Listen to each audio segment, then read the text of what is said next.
संध्याकाळचे 5:45 वाजायला आले आहेत आणि मी आहे आमच्या गावामधल्या शेतीमध्ये.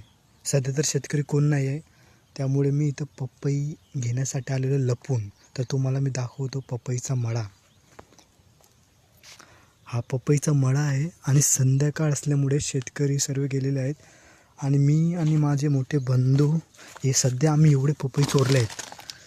एवढे पपई आम्ही घेतलेले आहेत आणि अजून भरपूर छान छान पपई आहेत, ते पण घ्यायचे आहेत.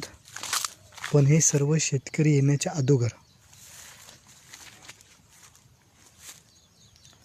पिकलेल्या सुद्धा पपई आहेत आणि लपून काम चाललेलं आहे सर्व. त्यामुळे जेवढे लवकरात होईल तेवढे जास्त पपई आम्ही जमा करू आणि आमच्या मुंबईला नेऊ. विकण्यासाठी नाही हो, खाण्यासाठी. ते आमचे मोठे बंधू बघा.